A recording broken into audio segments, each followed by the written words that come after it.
Assalamualaikum warahmatullahi wabarakatuh. Bertemu lagi dengan saya Muhammad Arif, dosen Prodi Akidah dan Filsafat Islam UIN Sunan Kalijogo, Yogyakarta. Video kali ini saya akan membahas tentang silogisme. Ini merupakan video kelanjutan dari video saya yang sebelumnya yang membahas tentang penyimpulan langsung. Dan silogisme ini adalah salah satu jenis dari penyimpulan tidak langsung. Penyimpulan tidak langsung itu ada dua macam. Yang pertama ada silogisme atau deduktif, dan yang kedua ada induktif, yaitu eh, bentuk lain dari silogisme tapi modelnya induktif, dari khusus ke umum. Kalau yang silogisme ini dari umum ke khusus.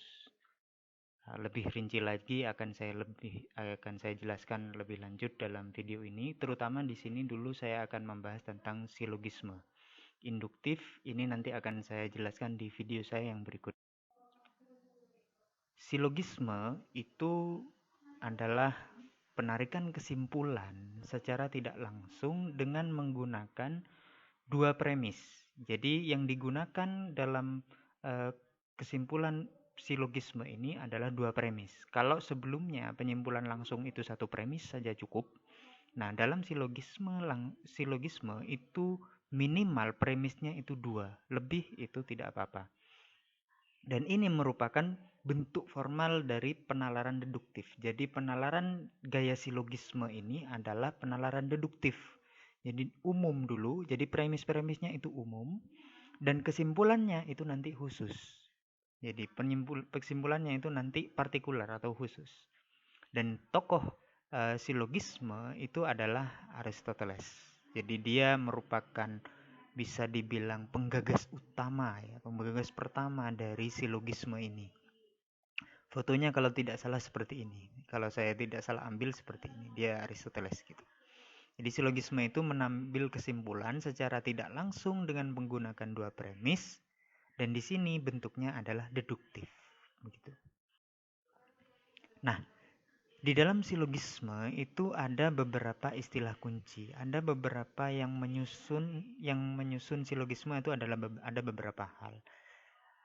Yang pertama ada yang namanya premis, dan yang kedua ada yang namanya konklusi. Premis ini adalah proposisi-proposisi yang digunakan untuk mengambil kesimpulan. Jadi premis ini adalah proposisi-proposisi yang kita gunakan nantinya untuk menarik kesimpulan. Sementara proposisi yang kita jadikan untuk menyatakan kesimpulan itu disebut dengan konklusi. Jadi ada premis, ada konklusi. Secara lebih rinci lagi, dalam silogisme ini strukturnya ada 5. Jadi dalam premis dan konklusi tadi itu kalau dipecah lagi kita lihat istilah-istilahnya nanti akan memunculkan 5 istilah lain. Yang pertama ada term mayor, yang kedua ada term minor, yang ketiga ada premis mayor, yang keempat ada premis minor, dan yang kelima ada term tengah. Kita mulai dari yang pertama, yaitu term mayor. Term mayor ini adalah term yang di situ ada namanya predikat konklusi. Jadi term mayor ini adalah predikatnya konklusi. Kemarin sudah saya jelaskan tentang subjek, predikat, dan kopula. Nah, predikat yang ada di dalam proposisi konklusi itu disebut dengan term mayor. Sementara term minor itu adalah subjek dari konklusi. Jadi subjek dari proposisi yang ada di dalam konklusi itu disebut dengan term minor. Ya, yang berikutnya yaitu premis mayor. Nah, premis mayor ini adalah premis yang di dalamnya mengandung term mayor. Jadi di situ ada predikatnya konklusi. Jadi ada predikatnya konklusi, maka dia disebut sebagai premis mayor. Sementara premis minor adalah premis yang di dalamnya mengandung term minor. Jadi premis yang ada subjek konklusi itu disebut sebagai premis minor. Di luar term mayor dan term minor ini ada satu lagi term yang dikenal dengan term tengah. Ada juga yang menyebutnya sebagai term antara. Term antara atau term tengah ini adalah term yang tidak ada di dalam konklusi. Jadi dia ada di dalam premis, baik itu premis mayor maupun premis minor, tapi tidak ada di dalam konklusi. Dia menghubungkan antara premis mayor dan premis minor. Seperti itu. Dan tidak perlu disebut di dalam konklusi. Nah, ini contohnya. Konklusi itu adalah hasil dari yang tadi saya sebutkan adalah kesimpulan dari premis-premis tadi itu. Nah, ini contohnya. Di dalam konklusi ada dua term misalkan. Ada Mauladuddin dan ada manusia. Mauladuddin manusia. Konklusinya seperti ini. Mauladuddin ini subjek, manusia ini predikat. Nah, ada premis mayor yang mengatakan bahwa semua manusia pernah kentut. Nah, manusia di sini adalah predikat dari konklusi yang saya beri warna merah ini. Nah, karena dia adalah predikat dari konklusi, maka dia adalah term mayor. Dan premis yang di situ ada istilah ada term mayornya, maka dia disebut sebagai premis mayor. Sementara premis minor adalah premis yang di dalamnya mengandung subjek atau term minor, mengandung subjek dari konklusi, yaitu Mauladuddin pernah kentut. Ini konklusinya. Ini premis premis minor. Jadi ini begini ya. Susunan dari silogisme itu sederhananya seperti ini. Ada premis, ada konklusi. Ada premis mayor, ada premis minor. Ada term tengah, ada term mayor, dan ada term minor. Gitu. Berikutnya kita akan membahas tentang prinsip-prinsip dasar dari silogisme. Jadi prinsip ini, karena dia merupakan prinsip dasar, maka prinsip ini harus kita pegang ketika kita akan menggunakan penalaran atau logika silogisme. Prinsip yang pertama bunyinya begini. Apabila ada dua term, yang kedua term itu punya hubungan satu dengan yang lain, jadi dua term itu punya hubungan, keduanya itu punya hubungan dengan satu term lain. Maka kedua term itu otomatis juga punya hubungan dengan satu term yang lainnya. Jadi keduanya itu satu sama lain itu punya hubungan. Sederhananya begini. A sama dengan C. A ini satu term. Sama dengan C. B itu satu term juga punya kesamaan dengan C, punya hubungan dengan C.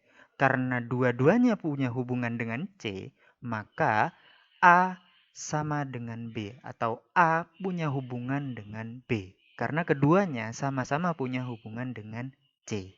Ini prinsip yang pertama. Prinsip yang kedua bunyinya adalah dua term.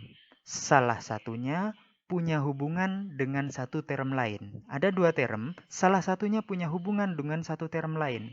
Tapi term yang lainnya di antara dua term tadi itu tidak punya hubungan.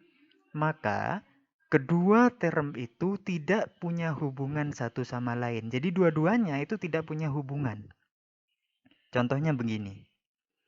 A sama dengan C. Ini ada dua term, ada A, ada B. Yang satu punya kaitan dengan C, yang satu lagi yang B tidak punya kaitan dengan C. A sama dengan C, B tidak sama dengan C. Maka A dengan B itu tidak punya hubungan. A dengan B tidak sama. Jadi ini beda dengan yang tadi itu ya, dengan yang pertama. Kalau yang pertama A sama dengan B atau punya hubungan dengan B karena A sama dengan C, B sama dengan C. Gitu. Kalau yang berikutnya A sama dengan C, B tidak sama dengan C, maka A tidak sama dengan B. Ini prinsip dari silogisme, prinsip dasar yang harus kita pegang ketika kita menggunakan logika silogisme. Nah, ini saya berikan contoh dari penerapan dari prinsip A sama dengan C, B sama dengan C, A, maka A sama dengan B. Contohnya begini. Ada satu posisi misalkan seperti ini. Jumlo adalah mahasiswa. Jumlo adalah manusia misalkan. Proposisi ini. Jumlo ini A, yang saya beri warna merah ini A, manusia ini adalah C. Saya beri warna hijau. Ada proposisi lain yang kemudian menyatakan seperti ini. Rahman adalah manusia. Rahman ini B, manusia ini adalah C. Jadi punya kesamaan antara Rahman dengan Jumlo ini punya keterkaitan dengan C, sama-sama punya keterkaitan dengan manusia. Maka kita bisa mengambil kesimpulan menjadi seperti ini. Rahman adalah Jumlo. Seperti itu. Jadi paham ya, maksudnya adalah A sama dengan C, B sama dengan C, maka A punya hubungan dengan B. Seperti itu. Contoh dari prinsip yang kedua adalah prinsip yang ini ya, A sama dengan C, B tidak sama dengan C, maka A tidak sama dengan B. Contohnya seperti ini. Ada satu proposisi yang mengatakan misalkan Jumlo adalah manusia. Proposisi lain yang menggunakan B, term B menggunakan adalah Rahman adalah bukan manusia. Di sini bukan C, jadi ya bukan C. Antara proposisi 1 dengan proposisi 2 ini tidak sama. Yang satu bukan C, yang satu lagi adalah C. Maka konklusinya itu tidak bisa. Rahman bukan Jumlo, maka dia bukan B, begitu. Atau sebaliknya, B dia bukan A, seperti itu. Jadi antara A dan B itu tidak punya keterkaitan. Kenapa? Karena kedua-duanya, baik A maupun B itu tidak sama dengan C. Yang B tidak sama dengan C, yang A sama dengan C. Karena tidak punya keterkaitan, maka dua-duanya tidak bisa dihubungkan.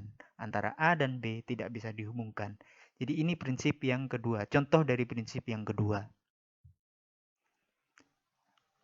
Silogisme itu punya dua bentuk setidaknya. Ada yang namanya silogisme kategoris dan ada lagi satunya yang bernama silogisme hipotetis.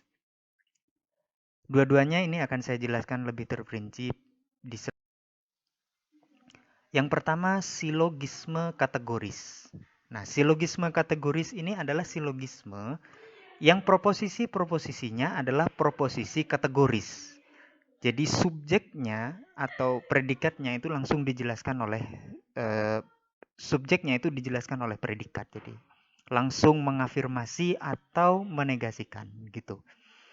Jadi ini sudah saya jelaskan di video saya tentang proposisi kemarin. Jadi kalau proposisi-proposisinya itu adalah proposisi kategoris, maka dia dikenal dengan sebutan seluruh proposisinya kategoris, maka dia disebut dengan silogisme kategoris.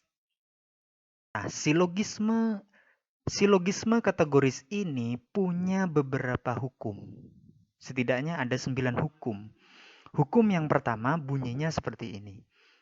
Jumlah term dalam silogisme kategoris itu tidak boleh kurang atau lebih dari 3. Jadi termnya itu tidak boleh kurang atau lebih dari 3.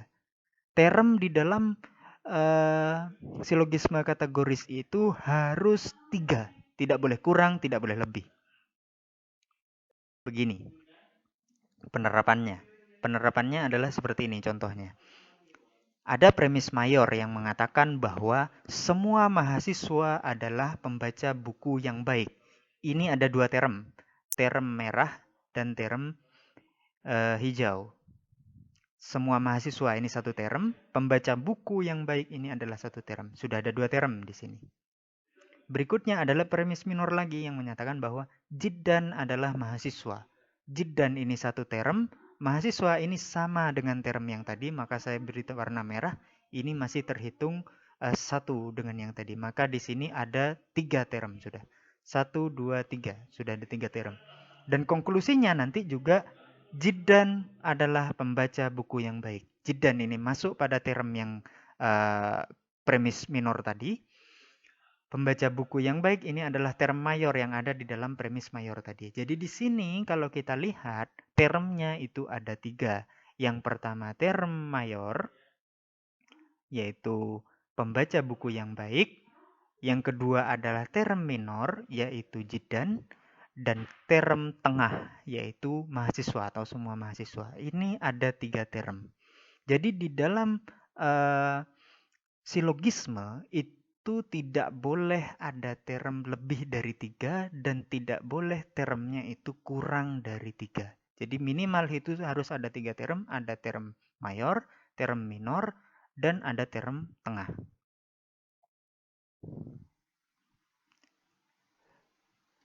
Hukum yang kedua yaitu bunyinya begini. Term subjek atau predikat di dalam konklusi itu tidak boleh lebih luas daripada yang ada di dalam premis-premisnya. Ingat, silogisme itu adalah penalaran deduktif dari umum ke khusus. Jadi konklusinya itu tidak boleh lebih umum daripada premis-premisnya. Jadi premis-premisnya itu harusnya umum. Jadi term subjek atau predikat di dalam konklusi yang ada di dalam konklusi itu tidak boleh sifatnya lebih umum atau lebih universal daripada yang ada di dalam premis-premisnya. Begini contohnya. Contoh pelanggaran terhadap hukum yang kedua ini. Misalkan begini. Ada premis mayor yang menyatakan bahwa orang Madura bukan Jawa. Premis minor menyatakan semua orang Madura adalah orang Indonesia. Konklusinya kemudian menjadi orang Indonesia adalah bukan Jawa. Nah, konklusi seperti ini, silogisme yang model seperti ini adalah melanggar kaidah hukum yang kedua dari silogisme kategoris. Kenapa? Karena konklusinya itu lebih luas daripada premis-premisnya. Jadi, yang ada di dalam premis, walaupun sudah ada kata semua, tapi Madura ini adalah bagian dari Indonesia. Jawa ini adalah bagian dari Indonesia. Karena Indonesia ini sekupnya lebih luas daripada Madura maupun Jawa yang ada di dalam premis-premisnya, maka ini melanggar hukum yang kedua. Konklusinya pun hasilnya adalah sesat atau salah. Seperti itu. Hukum yang ketiga, hukum silogisme kategoris yang ketiga, itu bunyinya adalah term tengah tidak boleh masuk di dalam konklusi. Ini sering menjebak, karena ini hukumnya berbeda dengan bahasa Indonesia mungkin ya. Kalau di bahasa Indonesia mungkin term tengah itu bisa masuk dalam konklusi, tapi di dalam logika ini tidak boleh. Term tengah tidak boleh lagi masuk di dalam konklusi.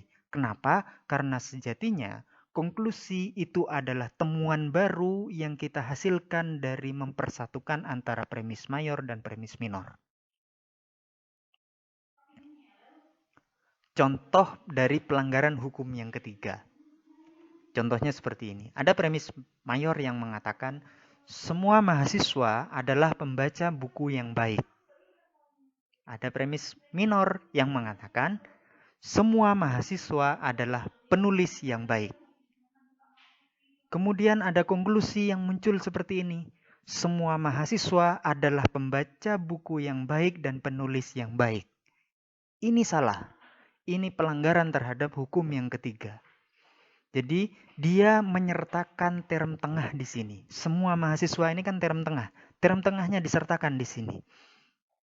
Ketika term tengah itu disertakan, maka tidak ada sesuatu yang baru di sini. Tidak ada kesimpulan di sini.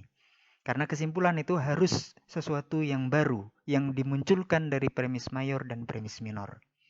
Dalam kaidah bahasa Indonesia bisa jadi ini benar.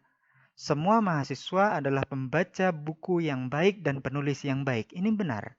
Tapi di dalam logika ini adalah pelanggaran terhadap hukum yang ketiga karena dia menyertakan term tengah. Term tengah itu tidak boleh lagi disampaikan di dalam konklusi. Jadi ini cukup menjebak ya. Jadi kalau ada term tengah kemudian muncul di dalam konklusi, itu adalah melanggar hukum logika, melanggar hukum silogisme kategoris. Jadi ingat hukum yang ketiga ini. Hukum silogisme kategoris yang keempat adalah term antara itu minimal salah satunya itu universal. Jadi term antara, term yang menghubungkan antara term mayor dan term minor, itu salah satunya, minimal salah satunya itu harus universal. Tidak boleh semuanya partikular atau semuanya universal. Jadi salah satunya itu minimal universal gitu. Term antara itu minimal salah satunya universal. Jadi tidak boleh sama-sama partikular. Pakai kata beberapa semuanya tidak boleh. Atau khusus semuanya tidak boleh. Jadi begitu. Ini contohnya. Contoh pelanggaran dari hukum yang keempat itu. Misalkan ada premis mayor yang menyatakan seperti ini. Beberapa mahasiswa UIN Sunan Kalijaga itu rajin baca buku. Ada premis minor yang menyatakan beberapa mahasiswa UIN Sunan Kalijaga itu jomblo. Terus konklusinya menjadi seperti ini. Yang rajin baca itu jomblo. Konklusi semacam ini adalah konklusi yang sesat. Kenapa? Karena premis mayor dan premis minor ini disusun semuanya. Term antaranya beberapa mahasiswa dan beberapa mahasiswa ini, term antara yang menghubungkan antara premis minor dan premis mayor, ini term antaranya semuanya sama-sama partikular. Ada pakai kata beberapa dan beberapa. Karena dia dua-duanya pakai partikular, maka dia tidak bisa menghasilkan konklusi yang tepat. Tidak bisa diambil kesimpulan. Term antara itu salah satunya minimal universal. Minimal salah satunya universal. Atau universal semuanya boleh juga. Seperti itu. Jadi kalau modelnya seperti ini, maka konklusinya hasilnya salah. Kenapa? Beberapa mahasiswa UIN Sunan Kalijaga misalkan. Beberapa berarti kan itu satu forum tersendiri. Misalkan beberapa dari mahasiswa UIN Sunan Kalijaga ini mahasiswa filsafat misalkan. Dan beberapa yang disebutkan di dalam premis minor ini bisa jadi itu adalah mahasiswa ilmu hadis misalkan. Ini kan antara dua-duanya antara mahasiswa filsafat dengan mahasiswa ilmu hadis itu tidak sama. Gitu. Karena tidak sama maka tidak bisa kemudian ditarik kesimpulan. Jadi karena ini masih sifatnya partikular, jadi karena sama-sama partikular, premis mayor dan premis minornya itu sama-sama partikular, maka konklusinya itu tidak bisa diambil. Tidak bisa diambil kesimpulan. Kalaupun dipaksa, maka hasilnya akan menjadi salah. Seperti itu. Hukum yang kelima, dari silogisme kategorisnya, hukum yang kelima sampai ke 9 ini nanti itu berdasarkan kepada premisnya. Kalau yang hukum pertama sampai ke 4 itu berdasarkan pada termnya. Hukum yang kelima itu bunyinya begini. Jika premis mayor dan minor itu afirmatif, mendukung gitu atau positif gitu ya, maka konklusinya itu juga harus afirmatif. Tidak boleh negatif. Harus afirmatif juga. Contohnya seperti ini. Ada premis mayor yang mengatakan bahwa mahasiswa adalah orang yang belajar di perguruan tinggi. Ada premis minor yang menyebutkan Zuhal adalah mahasiswa. Maka konklusinya adalah Zuhal adalah orang yang belajar di perguruan tinggi. Sama-sama positif semuanya. Sama-sama afirmatif. Jadi tidak boleh nanti negatif misalkan Zuhal adalah bukan orang yang belajar di perguruan tinggi. Kalau kesimpulan seperti itu salah. Jadi kalau premis-premisnya afirmatif, maka konklusinya pun harus afirmatif. Hukum silogisme kategoris yang keenam itu bunyinya begini. Kedua Kedua premis itu tidak boleh sama-sama negatif. Jadi minimal salah satunya itu afirmatif, baik itu premis mayor atau baik itu premis minor. Jadi tidak boleh kalau dua-duanya premis mayor positif, premis mayor negatif, premis minornya negatif, itu tidak boleh. Tidak boleh yang seperti itu. Nanti kesimpulannya akan sesat kalau seperti itu. Nah, ini contoh kesalahan dari penerapan hukum yang keenam. Contohnya seperti ini. Jidan bukan mahasiswa yang suka ngopi. Misalkan. Ini bukan ya, berarti negatif. Premis minornya berbunyi Zuhal bukan Jidan. Nah, Jidan. Sama-sama dihubungkan seperti itu. Term tengahnya Jidan ya di sini. Maka karena dua-duanya itu negatif, hasilnya pun tidak bisa disimpulkan. Terpaksa disimpulkan, maka salah hasilnya. Zuhal adalah mahasiswa yang suka ngopi. Tidak bisa. Karena di situ tidak bisa kita menggabungkan Zuhal dengan Jidan. Karena Zuhal bukan Jidan, dan Jidan bukan mahasiswa yang suka ngopi. Dua-duanya sama-sama negatif. Karena sama-sama negatif, maka konklusinya pun hasilnya adalah salah. Begitu. Jadi tidak boleh dua premis mayor maupun premis minor, itu dua-duanya negatif, itu tidak boleh. Harus ada yang afirmatif salah satunya. Hukum yang ketujuh dari silogisme kategoris itu bunyinya adalah jika salah satu premis itu partikular, maka konklusinya harus partikular. Ini biasanya sering masuk di dalam ujian-ujian masuk perguruan tinggi atau tes CPNS. Biasanya ini masuk. Jadi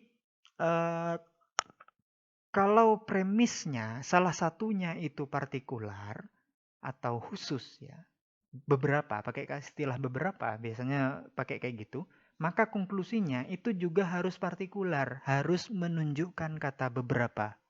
Tidak boleh semua atau universal. Contohnya seperti ini. Nah, ini contoh penerapan dari hukum yang ketujuh ini. Misalkan begini. Semua mahasiswa UIN Sunan Kalijaga itu suka ngopi. Misalkan ada premis mayor seperti ini. Premis minor menyatakan beberapa mahasiswa di pesawat itu adalah mahasiswa UIN Sunan Kalijaga. Maka konklusinya itu harus juga beberapa atau harus partikular juga. Karena premis minornya ini partikular, walaupun premis mayornya itu universal, pakai kata semua. Maka konklusinya adalah beberapa mahasiswa di pesawat itu suka ngopi. Jadi kalau salah satu premisnya itu partikular, entah itu premis minor ataupun premis mayor, pakai kata partikular beberapa, maka konklusinya pun harus pakai kata beberapa atau pakai partikular juga. Tidak boleh universal. Seperti itu.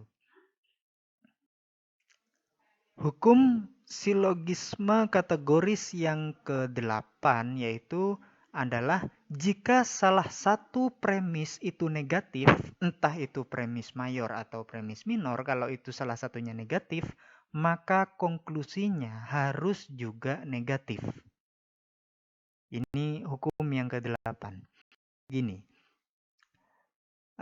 contoh dari penerapan hukum yang ke-8 ini seperti ini. Ada premis mayor yang mengatakan bahwa semua mahasiswa UIN Sunan Kalijaga itu bukan pemalas. Premis minornya menyatakan bahwa Rahman adalah mahasiswa UIN Sunan Kalijaga. Konklusinya harus seperti ini. Rahman itu bukan pemalas. Jadi konklusinya itu harus negatif. Walaupun salah satunya itu afirmatif. Jadi kalau salah satu dari premisnya, baik itu premis mayor ataupun premis minor itu bentuknya negatif, maka konklusinya harus juga negatif. Sama seperti tadi, kalau afirmatif semua maka harus afirmatif. Nah, kalau salah satunya saja itu negatif, maka harus konklusinya itu negatif, bukan pemalas. Kalau misalkan konklusinya itu muncul kata seperti ini, Rahman itu rajin misalkan. Ini kan sama dengan bukan pemalas ya. Tapi ini tidak boleh. Kenapa? Yang pertama, karena dia afirmatif sifatnya. Sementara di depan itu negatif. Pakai kata bukan. Walaupun sama-sama benar, menjebak gitu. Misalkan Rahman rajin misalkan. Dia bukan pemalas kan sama dengan rajin. Nah, tapi di dalam logika, silogisme kategoris itu adalah salah. Kenapa? Karena dia menyalahi hukum yang kedelapan. Kalau premisnya itu negatif, salah satunya, maka konklusinya juga harus negatif. Selain melanggar hukum yang kedelapan, dia juga melanggar hukum yang pertama. Dia menambah satu term lagi di situ. Jadi di sini sudah ada 4 term kalau dia pakai kata rajin. Dia tidak ada di premis minor dan tidak ada di premis mayor. Jadi tidak bisa dimasukkan ke situ. Jadi seperti itu. Ini contoh dari penerapan hukum yang ke-8. Hukum silogisme kategoris yang ke-9 yaitu kedua premis ya, premisnya itu tidak boleh sama-sama partikular. Ini mirip dengan hukum yang kelima tadi. Kalau yang kelima itu berdasarkan term, maka yang ke-9 ini berdasarkan premis. Contohnya juga sama dengan hukum yang kelima. Contohnya begini. Beberapa mahasiswa UIN Sunan Kalijaga itu rajin baca. Kemudian beberapa mahasiswa UIN Sunan Kalijaga adalah jomblo. Ini premis minor dan premis mayornya. Konklusinya kemudian menjadi seperti ini. Jomblo itu rajin baca, misalkan seperti ini. Maka konklusi seperti ini salah. Kenapa? Karena premis minor dan premis mayor dua-duanya sama-sama partikular. Karena dua-duanya sama partikular, maka dia melanggar hukum yang ke-9. Karena melanggar hukum yang ke-9, otomatis konklusinya itu salah. Karena beberapa ini tidak tentu satu atau antara beberapa yang di premis minor dengan beberapa yang ada di premis mayor, ini belum tentu satu kesatuan atau belum tentu sama. Ingat hukum dasar tadi, A sama dengan B, A sama dengan C, B sama dengan C, maka A sama dengan B. Nah, kalau A sama dengan C, B tidak sama dengan C, maka A tidak sama dengan B. Dan ini adalah melanggar hukum. Kalau ini dipaksakan untuk konklusinya seperti ini. Jadi ini ibaratnya A yang beberapa mahasiswa UIN Sunan Kalijaga dalam premis mayor, ini adalah A. Rajin membaca, ini adalah C. Ini tidak sama dengan beberapa mahasiswa UIN Sunan Kalijaga yang di premis minor, ini tidak sama dengan yang di sini. Bisa jadi tidak sama dan bisa jadi sama. Karena konklusi yang seperti ini tidak pasti kebenarannya, maka konklusi yang seperti ini pelanggar kaidah silogisme kategoris. Ingat, silogisme itu adalah penalaran deduktif. Deduktif itu mengandaikan kesimpulan yang pasti, yang kebenarannya itu pasti. Sementara kalau hasilnya seperti ini, masih beberapa seperti ini, premis minornya beberapa, premis mayornya juga beberapa, konklusinya pun hasilnya tidak pasti karena masih tidak bisa dibayangkan seperti itu. Karena tidak pasti, dia melanggar hukum silogisme. Terutama hukum yang ke-9 ini. Jadi konklusi yang seperti ini adalah konklusi yang tidak tepat atau sesat pikir. Bentuk silogisme yang kedua, kalau tadi silogisme hipotetis dengan 9 hukumnya, kita sekarang akan masuk kepada pembahasan tentang silogisme hipotetis. Tadi sudah bahas tentang silogisme kategoris, sekarang kita bahas silogisme hipotetis. Apa itu silogisme hipotetis?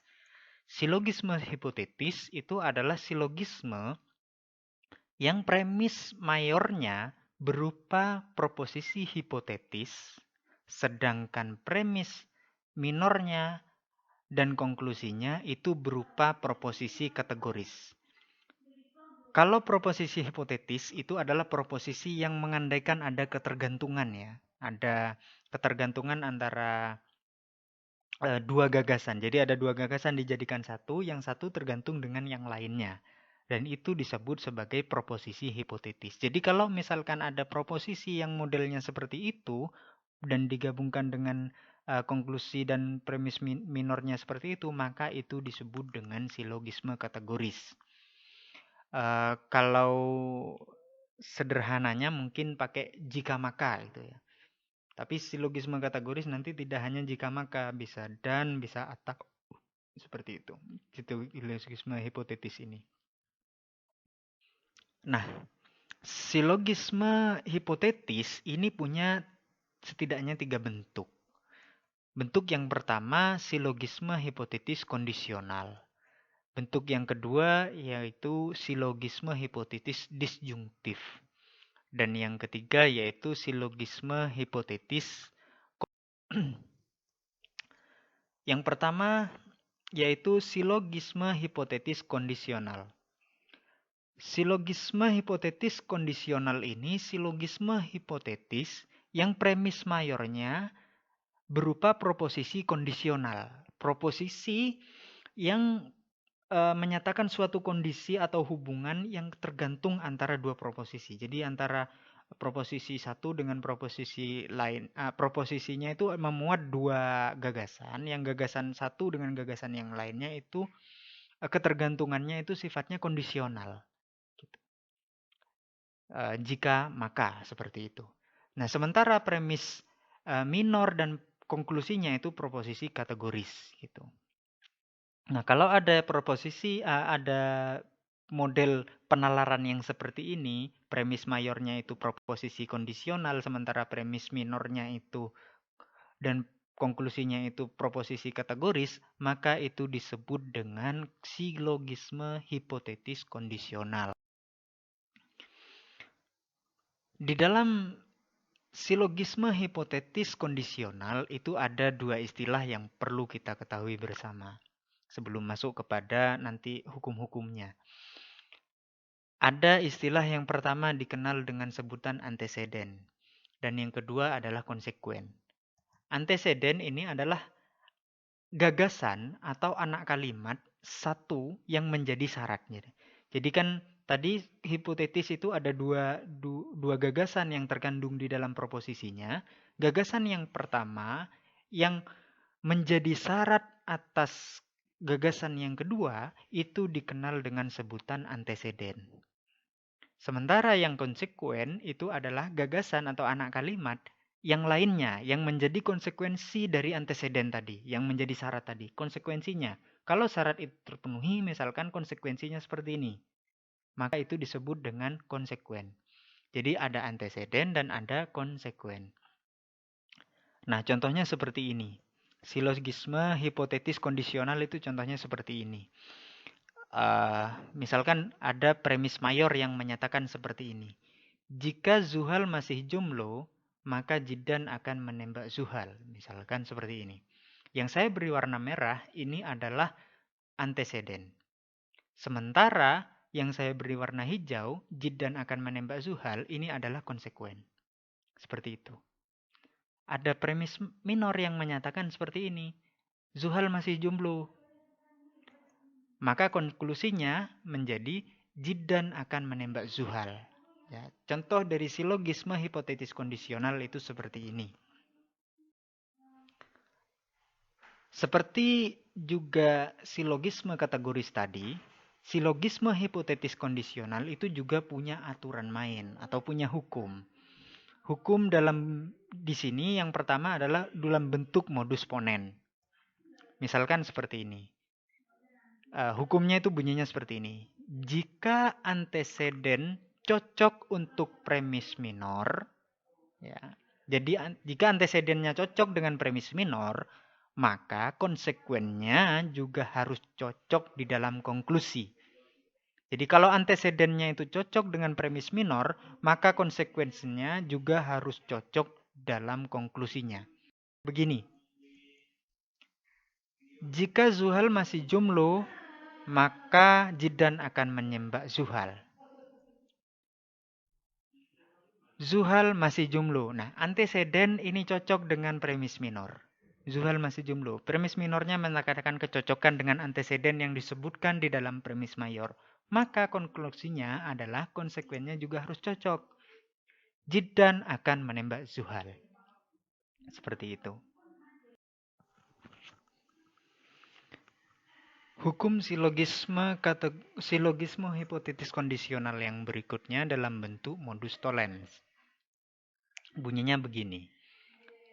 Apa yang tidak benar di dalam konsekuens, ya, apa yang tidak benar di dalam konsekuens itu mengandaikan ketidakbenaran di dalam anteseden. Jadi konsekuen itu berpengaruh terhadap anteseden.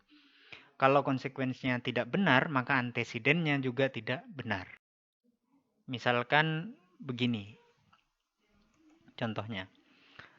Premis mayor menyatakan, jika Zuhal masih jomblo, maka Jiddan akan menembak Zuhal. Premis minornya menyatakan, Jiddan tidak menembak Zuhal. Maka konklusinya, Zuhal bukan jomblo. Jadi, konsekuen negatif itu yang disebutkan di dalam premis minor berpengaruh terhadap konklusi. Jadi seperti itu. Kalau antecedennya, kalau konsekuennya itu tidak terjadi negatif, maka otomatis antecedennya juga negatif.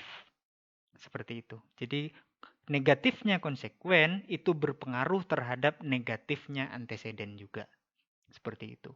Jadi kalau premis minornya itu berbentuk negasi terhadap konsekuen, maka konklusinya itu harus negatif juga terhadap anteseden. Seperti itu. Nah, ini contoh yang salah. Tadi contoh yang benar. Premis mayor menyatakan seperti ini. Jika Zuhal masih jomblo, maka Jiddan akan menembak Zuhal. Premis minor menyatakan Jiddan akan menembak Zuhal. Ingat, konsekuen itu yang berpengaruh terhadap anteseden itu kalau negatif. Kalau positif, enggak. Hukumnya, ingat hukumnya itu kalau negatif. Kalau positif, belum tentu. Maka konklusinya tidak bisa dikatakan Zuhal masih jomblo. Karena belum tentu. Bisa jadi Jiddan itu menembak Zuhal walaupun dia tidak tahu Zuhal itu masih jomblo atau tidak. Karena konsekuen yang positif, yang afirmatif itu tidak punya pengaruh terhadap anteseden. Sebaliknya yang negatif itu punya pengaruh terhadap anteseden. Jadi konsekuen itu yang mempunyai pengaruh terhadap anteseden itu kalau negatif. Kalau positif tidak. Seperti itu. Jadi ini harus hati-hati seperti ini. Yang berikutnya adalah silogisme hipotetis disjungtif. Silogisme hipotetis disjungtif ini adalah silogisme hipotetis yang memiliki premis mayor berupa proposisi disjungtif. Pakai atau-atau gitu ya. Yang proposisi disjungtif ini proposisi yang subjek atau predikatnya itu terdiri dari bagian-bagian yang saling terkait. Kalau dalam contoh misalkan begini. Botol atau jaket. Buku atau HP. Seperti itu. Itu proposisi disjungtif. Nah, kalau premis mayornya itu berupa proposisi disjungtif dan premis minor dan konklusinya itu proposisinya proposisi kategoris, maka silogisme itu adalah silogisme hipotetis disjungtif. Contohnya seperti ini, silogisme hipotetis disjungtif. Premis mayor, nah ini tadi premis mayornya disjungtif. Rahman akan pergi ke kampus atau pergi ke warung kopi. Premis minor menyatakan Rahman pergi ke kampus. Konklusinya menjadi Rahman tidak pergi ke warung kopi.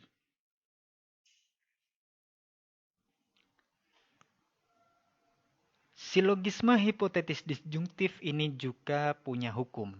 Hukum yang pertama disebut dengan modus ponendo tollens. Bentuknya modus ponendo tollens. Bunyinya seperti ini. salah satu pilihan ditempatkan di premis minor dan menyingkirkan pilihan lain dalam konklusi. Jadi kalau salah satunya sudah ada di premis minor, maka di dalam konklusi yang satunya, yang lain, pilihan yang lain itu harus dinegasikan atau disingkirkan. Contohnya seperti ini. Di premis mayor dinyatakan semua mahasiswa itu rajin baca atau malas baca. Premis minor menyatakan Jidan itu mahasiswa rajin baca. Maka konklusinya Jidan tidak malas baca. Seperti itu. Jadi harus menegasikan salah satu yang ada di dalam premis mayor. Seperti itu. Kalau di premis minor sudah disebutkan salah satunya, maka yang satunya harus dinegasikan di dalam konklusi. Hukum silogisme hipotetis disjungtif yang berikutnya yang dalam bentuk modus tollendo ponens. Bunyinya seperti ini. Salah satu pilihan dinegasikan di premis minor. Nah, kalau tadi diafirmasi di dalam premis minor, kalau ini dinegasikan di premis minor, pilihan lainnya harus diafirmasikan di dalam konklusi. Jadi sebaliknya ya. Kalau yang dinegasikan di premis minor, maka konklusinya harus afirmatif. Kalau diafirmasi di dalam premis minor, maka konklusinya pilihan lainnya itu harus dinegasikan. Nah, kalau yang modus tollendo ponens, salah satu pilihan itu dinegasikan di premis minor, maka pilihan lainnya harus diafirmasi di dalam konklusi. Contohnya seperti ini. Premis mayor menyatakan, semua mahasiswa itu rajin baca atau malas baca. Premis minor menyatakan, Jidan itu mahasiswa tidak rajin baca. Maka konklusinya, Jidan malas baca. Seperti itu. Jadi kalau satunya sudah menegasikan salah satunya, maka konklusinya harus berupa afirmasi terhadap pilihan yang lain yang ada di dalam premis mayor. Jenis dari silogisme hipotetis yang ketiga yaitu silogisme hipotetis konjungtif. Silogisme hipotetis konjungtif ini adalah silogisme hipotetis yang memiliki premis mayor berupa proposisi konjungtif. Nah, kalau tadi disjungtif itu pakai atau, kalau kondisional itu pakai jika maka, nah kalau konjungtif ini pakai dan. Jadi kalau ada proposisi yang menggunakan kata dan, yang dan itu menggabungkan dua gagasan, maka dia disebut sebagai proposisi konjungtif. Nah, kalau premis minornya dan konklusinya itu proposisi kategoris dan premis mayornya itu proposisi konjungtif, maka dia disebut dengan silogisme hipotetis konjungtif. Hukum silogisme hipotetis konjungtif itu bentuknya yang pertama adalah modus ponendo tollens. Bunyinya begini. Salah satu pilihan ditempatkan di premis minor dan menegasikan pilihan lain dalam konklusi. Jadi sedikit mirip dengan yang misalkan seperti ini. Ada premis mayor yang menyatakan mahasiswa itu tidak bisa hadir dan absen bersamaan. Premis minornya menyatakan mahasiswa itu hadir. Maka konklusinya adalah mahasiswa itu tidak absen karena dia hadir. Seperti itu. Ingat, tidak bisa dua hal yang berbeda atau dua hal yang punya perbedaan signifikan itu berada di dalam satu waktu. Gitu. Maka kalau satu sudah dimasukkan di dalam premis minor, yang satunya itu harus dinegasikan di dalam konklusi. Kalau satunya di afirmasi di premis minor, maka di dalam konklusi pilihan yang lainnya itu harus dinegasikan. Seperti itu. Baik, barangkali itu yang bisa saya sampaikan tentang silogisme. Kurang lebihnya mohon maaf. Apabila ada sesuatu yang ingin ditanyakan, bisa langsung ditanyakan. Terima kasih. Assalamualaikum warahmatullahi wabarakatuh.